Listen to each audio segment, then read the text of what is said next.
सुप्रभात बच्चों, आज हम आपकी पाठ्य पुस्तक हिंदी के पाठ 5 का अध्ययन करेंगे, जिसका शीर्षक है शब्द रचना, उपसर्ग एवं प्रत्यय। तो चलिए पाठ को शुरू करते हैं और जानते हैं पाठ के विषय में कि उपसर्ग क्या होते हैं और प्रत्यय क्या होते हैं और हम उनका भाषा के अंतर्गत किस प्रकार से प्रयोग करते हैं। शब्द रचना, उपसर्ग, प्रत्यय। तो उपसर्ग, तो ये हमारा जो पाठ है इसके अंतर्गत हम सीखेंगे कि शब्दों की जो रचना की जाती है, यानी कि नए नए जो शब्द बनाए जाते हैं वो उपसर्ग और प्रत्यय के द्वारा भी बनाए जाते हैं। तो जानते हैं कि किस प्रकार से नए शब्दों की रचना हम उपसर्ग और प्रत्यय से करते हैं। सबसे पहले हम पढ़ रहे हैं उपसर्ग के बारे में। उपसर्ग हिंदी भाषा का शब्द भंडार विश्व की अन्य भाषाओं की अपेक्षा विशालतम है, क्योंकि हिंदी में प्राय शब्द मूल स्वरूप में ही आते हैं, परंतु कुछ शब्दों से पहले शब्दांश लगाने पर नए शब्द बन जाते हैं। इसीलिए हिंदी विश्व की सबसे समृद्ध भाषा है। जैसे चौराहा, चौ जमा राहा, खूबसूरत, खूब जमा सूरत, सुपुत्र, सु जमा पुत्र। तो हमारी जो हिंदी भाषा है इसका जो शब्द भंडार है, यानी कि इसमें जो शब्दों की संख्या है, देश की या हम विदेश की कहें, किसी भी भाषा से सबसे अधिक है। यहाँ का जो शब्द भंडार है बहुत ही विशाल है, बहुत ही बड़ा है। तो यहाँ पर वैसे तो शब्द अपने मूल रूप में रहते हैं, लेकिन कई बार हम शब्दों से पहले कुछ शब्दांशों को लगा देते हैं, जिससे नए शब्दों की रचना होती है। ये शब्दांश ही उपसर्ग कहलाते हैं। जैसे उदाहरण चौ जमा राहा, तो हमने राहा के आगे चौ लगा दिया तो हमारा नया शब्द बन गया चौराहा। खूबसूरत, सूरत में आगे खूब जोड़ दिया तो खूबसूरत बन गया। सुपुत्र में आगे सु जोड़ दिया तो सुपुत्र बन गया। तो हमने यहाँ पर यही देखा कि वो आपने देखा कि उपयुक्त शब्दों में राहा, सूरत और पुत्र से पहले क्रमशः चौ, खूब और सु शब्दांश लगे हैं। इनके लगने से शब्द के अर्थ में परिवर्तन आ गया। जब भी हम शब्दांशों को जोड़ते हैं तो क्या होता है, शब्द का वो वाला अर्थ नहीं रहता जो पहले था, उसमें बदलाव आ जाता है, परिवर्तन आ जाता है। इसी हिसाब से हमारी जो उपसर्ग की परिभाषा है, इस प्रकार हम कह सकते हैं कि जो शब्दांश मूल शब्द के पहले जुड़कर उसके अर्थ में विशेषता उत्पन्न कर देता है अथवा अर्थ में कोई परिवर्तन ला देता है, उसे उपसर्ग कहते हैं। जैसे कु, दुर, बी आदि ऐसे शब्दांश, ये जो उपसर्ग होते हैं वो अपने आप में पूर्ण शब्द नहीं होते, ये शब्दांश होते हैं, यानी कि शब्दों के टुकड़े। जब ये किसी भी नए शब्द के साथ जुड़ते हैं तो जुड़ने से क्या होता है, उसके अर्थ में या तो एक विशेषता उत्पन्न हो जाएगी या फिर परिवर्तन आ जाएगा। तो हमने अभी ऊपर पढ़े थे चौ, खूब, तू, वो सारे क्या थे, उपसर्ग के उदाहरण। अब ने उपसर्गों के भेद। जो हमारे उपसर्ग हैं उसके भेद होते हैं, क्योंकि जो हिंदी के जो उपसर्ग हैं वो मुख्यतः 4 भाषाओं से लिए गए हैं, इसी हिसाब से इसके 4 भेद हैं। हिंदी में अनेक भाषाओं से शब्द आए हैं, अतः 4 भाषाओं के उपसर्ग लिए गए हैं। जैसे संस्कृत के उपसर्ग, हिंदी के उपसर्ग, अरबी फारसी के उपसर्ग और अंग्रेजी के उपसर्ग। ये 4 प्रकार के उपसर्ग होते हैं हमारी हिंदी भाषा में। सबसे पहले संस्कृत के उपसर्ग के बारे में पढ़ लेते हैं। यहाँ पे तालिका दी गई है, एक में उपसर्ग लिखे हैं, दूसरे में अर्थ लिखे हैं और फिर उदाहरण दिए गए हैं उनके। तो चलिए इनको पढ़ते हैं। सबसे पहले है हमारा आ, जिसका अर्थ है तक, पूर्ण और भर। और इसके जो शब्द बन रहे हैं आचरण, आमरण, आक्रमण, आहार, आजीवन। नी अर्थ है अभाव, अधिक, निरोध, निषेध, निकास, निवारण, निवास। ये शब्द बने हैं। सु अच्छा और सहज, सुशील, सुदर्शन, सुरक्षा, सुकर्म, सुगम, सुलभ। ये शब्द हैं। नेक्स्ट है सहित के साथ, सफल, सधे, सदोष, सकुल, ससम्मान। नेक्स्ट है कु, अर्थ है बुरा या फिर गंदा। और इसके जो शब्द हैं वो है कुपुत्र, कुसंग, कुफल, कुरूप, कुकृत्य। प्रति, प्रति अर्थ है प्रत्येक, उल्टा, प्रतिबंध, प्रतिकार, प्रतिकूल, प्रतिरोध। प्र अधिक या फिर आगे। प्रदर्शन, प्रयोग, प्रमुख, प्रक्रिया, प्रभा, प्रगति। परा, परा का अर्थ है पीछे या फिर उल्टा। परास्त, पराभव, पराक्रम, पराधीन, पराजय। अप, जिसका अर्थ होता है बुरा या फिर हीन।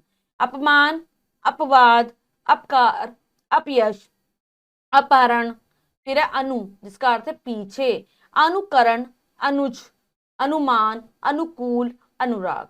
नेक्स्ट है दुर जिसका अर्थ होता है बुरा या फिर कठिन, दुराचार, दुर्घटना, दुर्लभ, दुर्गति, दुर्बल और दुर्भाग्य।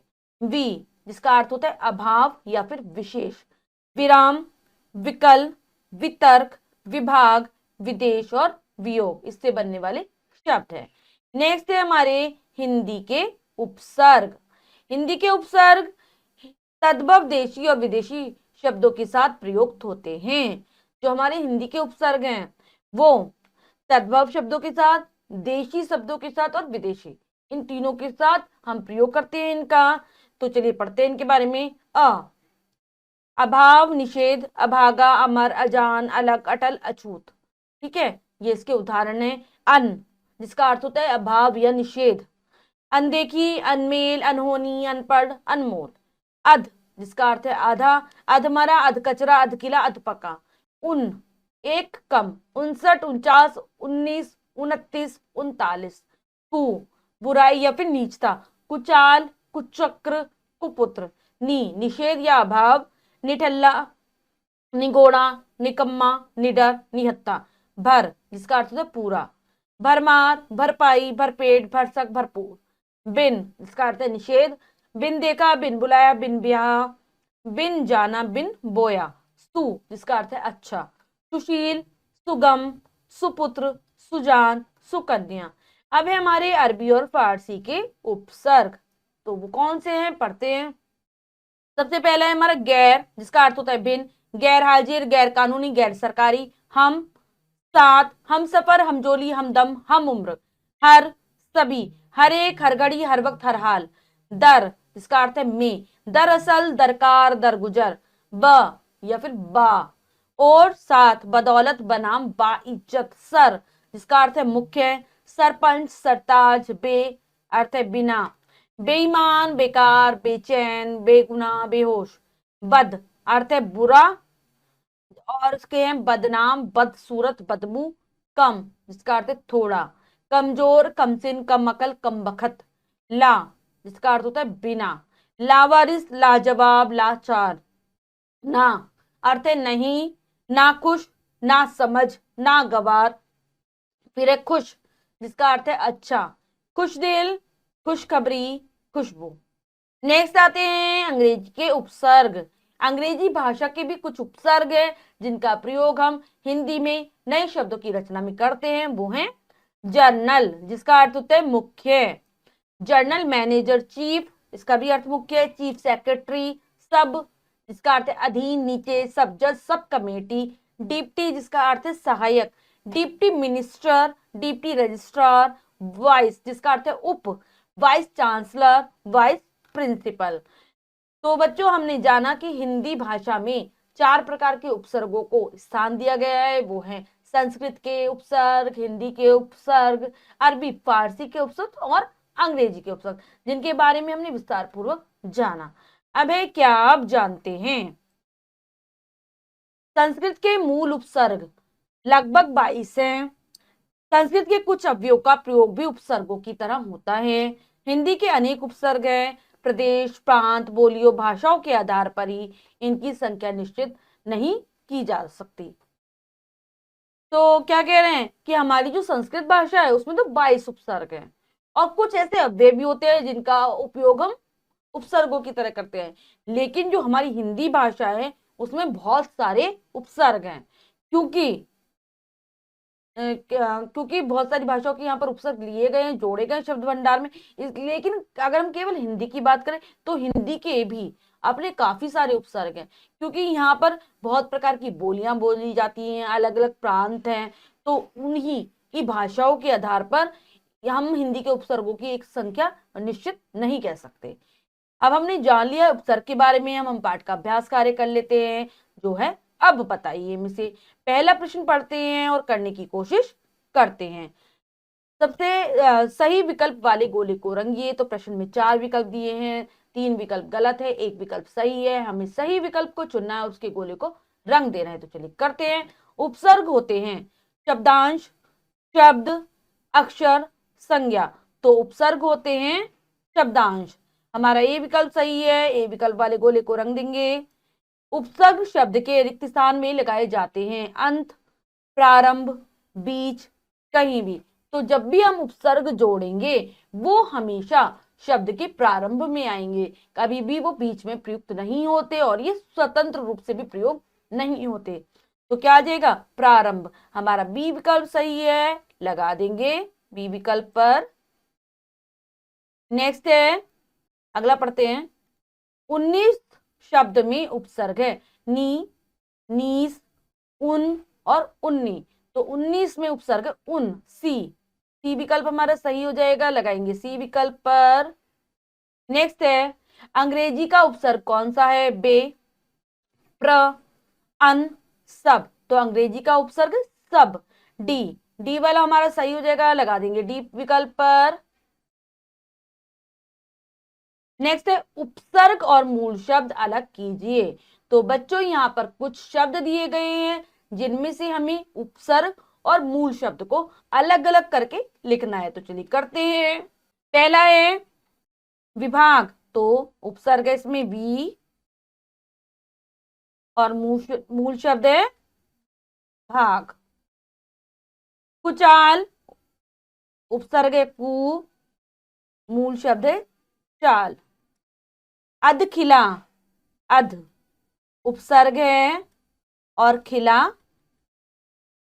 मूल शब्द है। ऐसे ही सरपंच, सर उपसर्ग है और पंच मूल शब्द है। तो बच्चों ऐसे ही नीचे और भी शब्द दिए गए जिनके उपसर्ग और मूल शब्द को अलग करना है। बाकी का कार्य आपको स्वयं करना है, ठीक है। आप मूल शब्द और उपसर्ग को अलग अलग करके लिख लेंगे। एक बार मैं पढ़ देती हूँ। बेदाग, बे जमा दाग हो जाएगा। अवगुण, अव जमा गुण हो जाएगा। प्रबल, प्र जमा बल हो जाएगा। अथा, अ जमा था हो जाएगा। निडर, नी जमा डर हो जाएगा। और स्वराज्य में स्व जमा राज्य हो जाएगा। ये आप जरूर कर लेंगे। फिर है, निम्नलिखित उपसर्गों के सामने उनके अर्थ लिखिए और उन उपसर्गों से युक्त 3-3 शब्द बनाइए। तो हमारे अगला वाले प्रश्न में हमें उपसर्ग दिए गए हैं जिनके हमें पहले अर्थ लिखने हैं और फिर उनसे 3-3 शब्दों की रचना करनी है। तो चलिए कर लेते हैं। सबसे पहला पढ़ते कि कौन सा उपसर्ग है? कु। कु जिसका अर्थ होता है बुरा, बुरा या फिर गंदा। और इससे जो शब्द बनेंगे वो बनेंगे कुपुत्र, कुसंग और कुचाल। ये बन गए इससे 3 शब्द। नेक्स्ट है बद। बद जिसका अर्थ भी क्या होता है? बुरा ही होता है। और इससे बनने वाले जो शब्द हैं वो है बदनाम, बदनाम, बदकिस्मत,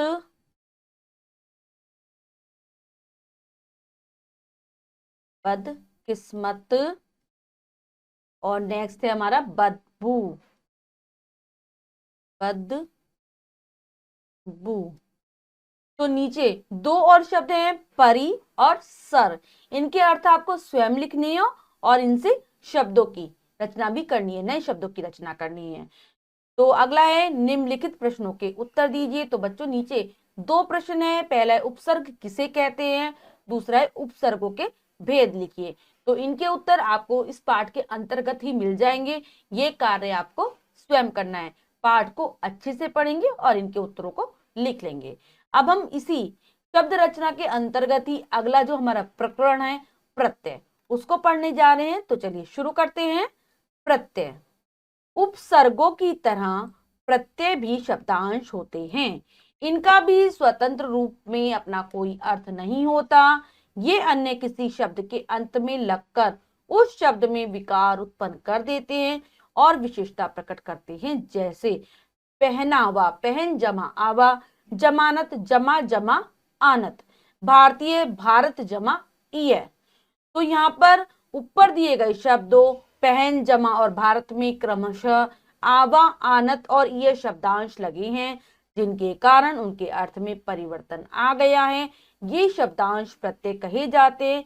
इस प्रकार हम कह सकते हैं कि जैसे हमने उपसर्गों को देखा वैसे ही प्रत्यय भी होते हैं। जैसे उपसर्ग शब्दांश है, प्रत्यय भी शब्दांश है। इन दोनों में अंतर है कि जो उपसर्ग होते हैं वो शब्दों के प्रारंभ में जुड़ते हैं और जो प्रत्यय हैं वो शब्दों के अंत में जुड़ते हैं। इनका भी हम प्रत्यय का भी हम उपसर्ग की तरह स्वतंत्र प्रयोग नहीं कर सकते। इसके लिए अगर हम प्रत्यय का प्रयोग कर रहे हैं तो हमें किसी ना किसी शब्द की आवश्यकता होती है। जब भी शब्दों में जुड़ते हैं तो उस शब्द के अर्थ को बदल देते हैं, अर्थ में परिवर्तन ला देते हैं या फिर उसके अर्थ में एक विशेषता उत्पन्न कर देते हैं। हमने पढ़ा पहनावा, पहन जमा आवा, तो पहन शब्द था उसमें जब आवा जुड़ गया तो उसका अर्थ बदल गया है। ऐसे ही जमानत, तो जमा शब्द था उसमें आनत जोड़ दिया, तो जैसे ही जोड़ा शब्द का अर्थ बदल गया। भारत जमा ईय, भारतीय हमारा शब्द बना है तो भारत मूल शब्द है, उसमें जब ईय जोड़ा तो भारतीय। तो ये क्या करते हैं, अर्थ में परिवर्तन लाते हैं। अगर हम प्रत्यय की परिभाषा देखें तो वो बनेगी जो शब्दांश शब्दों के अंत में लगकर उनके अर्थ बदल देते हैं उन्हें प्रत्यय कहते हैं। शब्द के अंत में लगकर उसके अर्थ को बदल देते हैं। प्रत्यय सार्थक शब्दों के साथ ही जुड़ते हैं, अलग से इनका कोई अर्थ नहीं होता। एक ही प्रत्यय अनेक शब्दों के साथ जुड़कर नए शब्द बनाता है, जैसे इत, पुष्पित, फलित, पठित, लिखित, निर्धारित आदि। ये बात भी ध्यान रखने की होती है कि प्रत्यय को हमेशा सार्थक शब्दों के साथ ही जोड़ा जाता है, क्योंकि इनका अपना स्वतंत्र रूप से कोई अर्थ नहीं होता। उपसर्ग का अपना अर्थ होता है लेकिन फिर भी हम उन्हें स्वतंत्र रूप से प्रयोग नहीं कर सकते, लेकिन प्रत्यय का तो अर्थ ही नहीं होता, इसीलिए हमें इनके साथ किसी सार्थक शब्द को लेना पड़ता है। और हम एक ही प्रत्यय से अनेक प्रकार के शब्दों की रचना कर सकते हैं। जितने प्रकार के हम मूल शब्द रहेंगे लेंगे उतने प्रकार के ही हमारे नए शब्द उस प्रत्यय से बन जाएंगे। जैसे हमने इत प्रत्यय लिया तो हम इत प्रत्यय से बहुत सारे शब्द बना सकते हैं, जैसे पुष्पित, फलित, पठित, लिखित, निर्धारित आदि। अब है प्रत्यय के भेद। प्रत्यय दो प्रकार के होते हैं, प्रत्ययों का विभाजन दो प्रकार से किया जाता है, कृत प्रत्यय और तद्धित प्रत्यय। दो प्रकार हैं। सबसे पहले हम कृत प्रत्यय के बारे में पढ़ रहे हैं। जो प्रत्यय क्रिया की धातु के अंत में लगाए जाते हैं उन्हें कृत प्रत्यय कहते हैं। जैसे तैराक, तैर जमा आंख बन गया तैराक। बहाव का बह जमा आव, सजावट सज जमा आवट। कृत प्रत्ययों के योग से बने शब्द कृदंत कहलाते हैं। कृत प्रत्ययों से बने शब्दों के कुछ उदाहरण नीचे दिए जा रहे हैं। जब प्रत्यय क्रिया की धातु में लगेगा, हमने बताया था कि पहले भी हमने पिछली कक्षाओं में पढ़ा है कि जो क्रिया होती है उसकी जो मूल जो रहता है वो एक धातु में रहता है। जो क्रिया का मूल शब्द होता है वो धातु होती है, और जो प्रत्यय धातुओं के साथ जुड़ते हैं, क्रिया की धातुओं के साथ जुड़ते हैं, वो कृत प्रत्यय कहलाते हैं। और इसीलिए कृत धातु मतलब कृत प्रत्यय जो होते हैं इसलिए इनको कृदंत भी कहा जाता है। तैराक में क्या है, तैर हमारा एक क्रिया है, क्रिया का मूल रूप है, धातु है वो, और उसमें हम आंख लगा रहे हैं तो तैराक बन गया। ऐसे ही बह, ये क्रिया का मूल रूप है और इसमें आप जोड़ा बहाव, और ऐसे ही सज, सज क्या क्रिया की मूल धातु है उसमें हमने आवट जोड़ दिया तो सजावट। अब है नीचे तालिका के माध्यम से समझाया कि प्रत्ययों से किस प्रकार से शब्दों की रचना की जाती है। तो सबसे पहले हिंदी के प्रत्यय हैं, तो पहली कॉलम में 3 कॉलम बने हुए हैं, पहले में प्रत्यय, दूसरे में अर्थ और फिर उसके बाद उनसे बने हुए शब्द। तो चलिए पढ़ते हैं इनके बारे में। अक अथवा क कर्ता अर्थ में बालक, चालक, पालक, लेखक, मारक। तो यहाँ पर जो प्रत्ययों का अर्थ दिया है, क्योंकि वैसे तो इनका कोई अर्थ नहीं होता, केवल ये किसी भाव में, कर्ता में या फिर कर्तृवाचक इसके अंतर्गत अपने अर्थों को प्रकट करते हैं। जैसे अक अथवा क कर्ता के अर्थ में, बालक, चालक, पालक, लेखक, मारक, यानी कि अगर कर्ता होगा तो ये वाला जो प्रत्यय वो कर्ता के साथ जुड़े। फिर अन भाववाचक अर्थ में रहेगा या फिर साधन के अर्थ में रहेगा, चलन, सजन, पलटन, जलन, मिलन, बेलन, झाड़न। आ कर्तृवाचक संज्ञा के अर्थ में, यानी कि जो संज्ञा शब्द है कर्ता वाले अर्थ में है। सिर चढ़ा, नख चढ़ा, मिठ बोला, बड़ बोला। नेक्स्ट है आई भाववाचक अर्थ में आएगा, सिलाई, बुनाई, कढ़ाई, पढ़ाई, लिखाई। आन भाववाचक अर्थ में उफान, उठान, ढलान, चढ़ान। आप ये भी भाववाचक अर्थ में आएगा, तनाव, लगाव, बचाव, खिंचाव, छिपाव। आवा भाववाचक अर्थ में दिखावा, पहनावा, बहकावा, पछतावा। आवट ये भी भाववाचक अर्थ में बनावट, रुकावट, सजावट, खिंचावट। आहट ये भाववाचक अर्थ में घबराहट, अकुलाहट, कुलबुलाहट आदि। और भी हैं जो प्रत्यय, उनको भी पढ़ लेते हैं। इका अथवा का भाववाचक अर्थ में नायिका, गायिका, पाठिका, शायिका। या कर्तृवाचक अर्थ में जड़िया, फड़िया, गड़िया, घड़िया। ई साधन अर्थ में और भाववाचक दोनों अर्थों में है। थपकी, चिमटी, गुमटी, ममटी, मटकी, चमकी, धमकी, बोली, टोली। ऊ कर्तृवाचक अर्थ में कटाऊ, जमाऊ, लुटाऊ, दिखाऊ। औता भाववाचक अर्थ में न्योता, समझौता। ना भाववाचक अर्थ में और साधन अर्थ दोनों में है। खाना, गाना, पीना, जाना, रोना। बेलना, भगोना, ओढ़ना। अब आते हैं संस्कृत के प्रत्यय, उनके बारे में जान लेते हैं। ये भी 3 कॉलम में दिए गए हैं। पहले में प्रत्यय, दूसरे में उसके भाव या फिर कर्ता के अनुसार अर्थ हैं, और तीसरे में उनसे उदाहरण बनाकर दिखाए गए, मतलब शब्दों की रचना करके दिखाया गया है। अनाभाववाचक अर्थ में रचना, खेलना, वंदना, पूजना, याचना। अना अनीय विशेषण अर्थ में नमनीय, पूजनीय, वंदनीय, पठनीय। आ भाववाचक अर्थ में व्यथा, रुचा, लिखा, कथा, शिक्षा। ता कर्तृवाचक अर्थ में कर्ता, भर्ता, धर्ता, ज्ञाता। ध विशेषण अर्थ में लब्ध, दग्ध, शुद्ध। मान विशेषण अर्थ में प्रभावान, बुद्धिमान, हनुमान। इत विशेषण अर्थ में रुचित, शोभित, ललित, कथित, गतित। ई कर्तृवाचक अर्थ में द्वेषी, द्रोही, याची, दंडी। ट विशेषण के अर्थ में भ्रष्ट, दुष्ट, नष्ट, कष्ट। ता विशेषण के अर्थ में मुक्त, भुक्त, च्युत, श्रुत। तव्य विशेषण के अर्थ में वक्तव्य, गंतव्य, दृष्टव्य, मंतव्य। उपयुक्त प्रत्ययों में टा तथा ध प्रत्यय वास्तव में ता प्रत्यय के बदले हुए रूप हैं। संधि नियमों के कारण त को ट तथा ध को होकर दिए गए नवीन शब्दों की रचना हुई है। जो यहाँ पर हमने ट और धा प्रत्ययों का रूप देखा, वो वास्तव में ता प्रत्यय के ही रूप है, लेकिन संधि के नियमों का प्रयोग हुआ है, तो ये जो त और ट है वो धा, जो ता है वो टा बन गया और फिर धा बन गया है। नेक्स्ट है तद्धित प्रत्यय। तद्धित प्रत्यय के बारे में जान लेते हैं। तो जो प्रत्यय संज्ञा, सर्वनाम, विशेषण तथा अव्यय आदि शब्दों के अंत में लगाए जाते हैं, उन्हें तद्धित प्रत्यय कहते हैं। इन प्रत्ययों के योग से बने शब्दों को तद्धितांत कहते हैं। जैसे सब्जी वाला, सब्जी जमा वाला, जादूगर, जादू जमा गर, मालिन, माली जमा इन। तो जो तद्धित प्रत्यय होते हैं ये संज्ञा, सर्वनाम, विशेषण और अव्यय के बाद में लगाए जाते हैं, और इनको तद्धित प्रत्यय कहते हैं। और इनसे जो बनेंगे शब्द वो होंगे तद्धितांत प्रत्यय। तो सब्जी वाला में हमने देखा सब्जी शब्द संज्ञा शब्द है, उसके बाद वाला लगा दिया। जादूगर, जादू, जादू क्या है? जादू एक विशेषण शब्द हो गया, और उसके बाद गर लगा रहे हैं। फिर है मालिन, माली भी संज्ञा शब्द है, उसके बाद हम फिर गर लगा रहे हैं। तो ये संज्ञा, सर्वनाम, विशेषण और अव्यय के साथ जोड़ते हैं। सबसे पहले आ रहे हैं हिंदी के प्रत्यय कौन कौन से हैं। तद्धितांत, तो इसमें भी 3 कॉलम है, प्रत्यय, अर्थ और प्रत्यय से बनी कुछ शब्द। तो चलिए पढ़ते हैं। सबसे पहले आ विशेषण के अर्थ में मेला, रेला, ठेला, भूखा, सूखा, देखा। आर कर्तृवाचक अर्थ में सुनार, कुम्हार, लोहार, कहर। आस विशेषण के अर्थ में मिठास, खटास, बड़ास, उजास। आलू विशेषण के अर्थ में लजालू, कृपालु, दयालु, ईर्ष्यालु। आहट विशेषण के अर्थ में गर्माहट, चिकनाहट, गुर्राहट, कड़वाहट। इया कर्तृवाचक अर्थ में गडरिया, दुनिया, महरिया। स्त्रीवाचक अर्थ में चुईया, कुतिया, बच्चिया, बुढ़िया। न्यूनता के अर्थ में कुटिया, डिबिया, लुटिया, बगिया, गुड़िया। ई विशेषण के अर्थ में ऊनी, बरेली, मखमली, रेशमी, बनारसी। स्त्रीलिंग के अर्थ में बकरी, लड़की, बड़की, घोड़ी, मोटी। और फिर नेक्स्ट है इला विशेषण के अर्थ में हटीला, नुकीला, गर्वीला, चमकीला। ऊ अगला है ऊ विशेषण के अर्थ में गवारू, बाजारू, दुधारू। पन भाववाचक अर्थ में लड़कपन, बचपन, पागलपन, छुटपन। पा भाववाचक के अर्थ में मोटापा, बुढ़ापा। हारा कर्तरीवाचक अर्थ में, पनिहारा, घसियारा, लकड़हारा।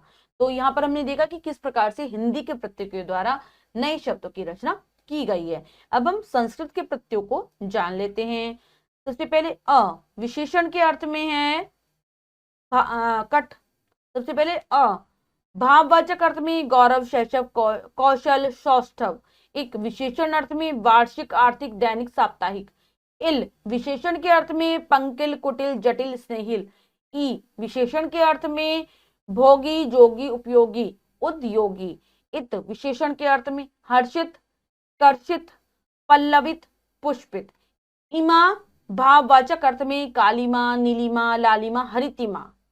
इन विशेषण अर्थ में प्राचीन, नवीन, कुलीन, नगीन, कालीन। यह विशेषण के अर्थ में भारतीय, राष्ट्रीय, जातीय, लेखिकीय, लेखकीय। नेक्स्ट है क समूह अर्थ में दशक, शतक, अष्टक, द्वितीयक। कार कर्तरीवाचक अर्थ में कुंभकार, कलाकार, मूर्तिकार और पत्रकार। और भी हैं, इनके बारे में भी पढ़ लेते हैं। तः विशेषण अर्थ में अंशतः, पूर्णतः, विशेषतः, अंततः। तया विशेषण के अर्थ में अंशतया, पूर्णतया, विशेषतया। ता भाववाचक अर्थ में पशुता, लघुता, पटुता, मनुष्यता, महत्ता। त्व भाववाचक अर्थ में पशुत्व, लघुत्व, पटुत्व, महत्व, घनत्व। मैं विशेषण के अर्थ में दयामय, अश्रुमय, राममय, प्रेममय। मान विशेषण के अर्थ में प्रयोग होगा श्रीमान, धीमान, बुद्धिमान। यह विशेषण के अर्थ में भोग्य, रम्य, शम्य, ग्राम्य, सौम्य। भाववाचक अर्थ में सौख्य, औदार्य, नैराश्य, नासिक्य। वी विशेषण के अर्थ में मायावी, मेधावी। स्वी विशेषण के अर्थ में तपस्वी, मनस्वी, यशस्वी। ला ये भी विशेषण के अर्थ में प्रयोग हो रहा है वत्सल, श्यामल, मांसल। लू विशेषण के अर्थ में कृपालु, दयालु, श्रद्धालु।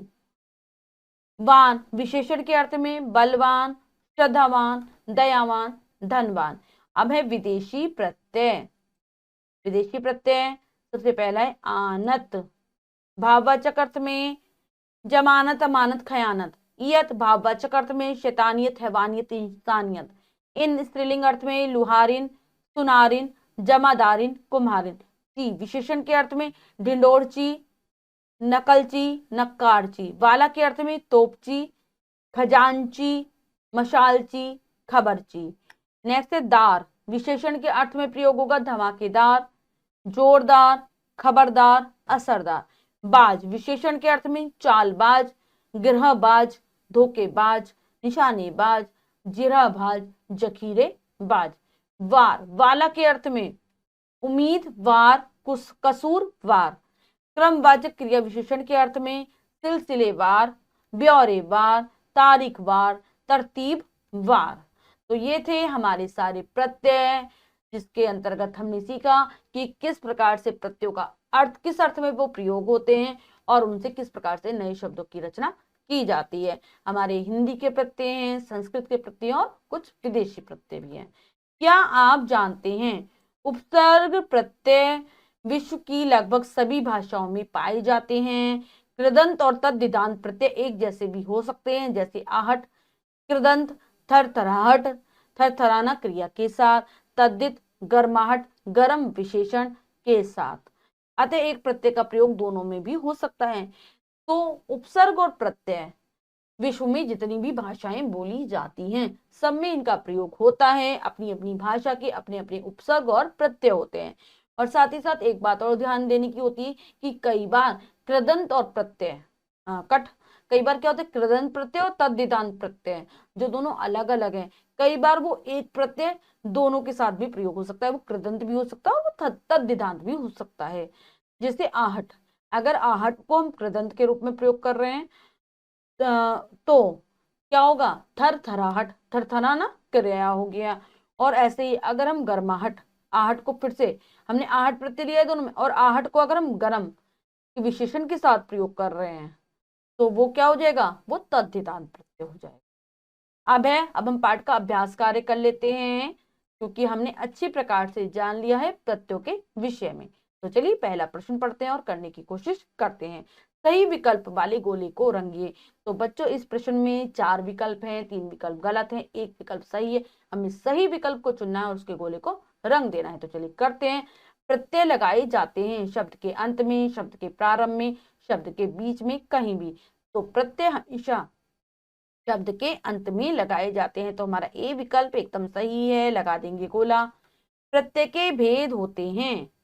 प्रत्यय के 3, 2, 4, 8। तो प्रत्यय के 2 भेद होते हैं। तो हमारा बी विकल्प एकदम सही है, लगाएंगे बी विकल्प पर 2 विकल्प, 2 भेद। ऐसे तद्धित प्रत्यय से बने शब्द कहलाते हैं समास, तद्धितांत, कृदंत, संधि। तो तद्धित जो प्रत्यय है उससे जो बने शब्द हैं वो कहलाते हैं तद्धितांत प्रत्यय। बी विकल्प हमारा सही है। तो चलिए लगाते हैं बी विकल्प पर। नेक्स्ट है निम्नलिखित प्रत्ययों से शब्दों का निर्माण कीजिए। तो अगले प्रश्न में बच्चों कुछ प्रत्यय दिए गए हैं जिससे हमें नए शब्दों की रचना करनी है। तो चलिए करते हैं। सबसे पहले वार। तो वार हो जाएगा, वार से हमारा वार लगा के हमारा कौन सा बनेगा? वार, रवि वार, रवि जमा वार, रविवार। नेक्स्ट है वान। क्या आ जाएगा वान में? धन वान, धन जमा वान, धनवान। अगला हमें बनाना है मय से। तो मय से हमारा बन जाएगा आनंद, आनंदमय। नेक्स्ट है आवट। आवट से थकावट, थकावट बन जाएगा हमारा। ता, ता से बन जाएगा एक ता। आहट से घबराहट, आहट से घबराहट बन जाएगा। अब है निम्नलिखित शब्दों में से मूल शब्द और प्रत्यय अलग अलग करके लिखिए। तो यहाँ पर कुछ शब्द दिए गए हैं, हमें मूल शब्द अलग करना है, प्रत्यय अलग करना है। तो चलिए करते हैं। सबसे पहले है घबरा जमा आहट, घबराहट। पठ जमा इत, पठित। नेक्स्ट है बुद्धि जमा मान, बुद्धिमान बन गया। ठीक है, मूल शब्द है बुद्धि और प्रत्यय है मान। और ऐसे ही बाकी 3 भी आप अलग अलग कर कर लिख लेंगे, जैसे औदार्य। ठीक है, नेक्स्ट है खबरदार और झाड़ू। ये तीनों आपको स्वयं लिखने हैं, सोच समझकर इनको पूरा करेंगे। आशा करती हूँ आपको यह पाठ अच्छे से समझ आ गया होगा। आप अभ्यास कार्य को पूर्ण कर लेंगे। तो बच्चों आज हमने पाठ के माध्यम से जाना कि किस प्रकार से हम उपसर्ग और प्रत्ययों के द्वारा भी नए नए शब्दों की रचना कर सकते हैं। आशा करती हूँ आपको यह पाठ अच्छे से समझ आया होगा। आप पाठ को फिर से पढ़ेंगे जिससे कि आप उपसर्ग और प्रत्ययों के बारे में जान सके कि कौन कौन से उपसर्ग होते हैं और कौन कौन से प्रत्यय होते हैं। आप अभ्यास कार्य को पूर्ण कर लेंगे। मिलते हैं अगली कक्षा में नए पाठ के साथ। तब तक के लिए स्वस्थ रहिए, प्रसन्न रहिए। धन्यवाद।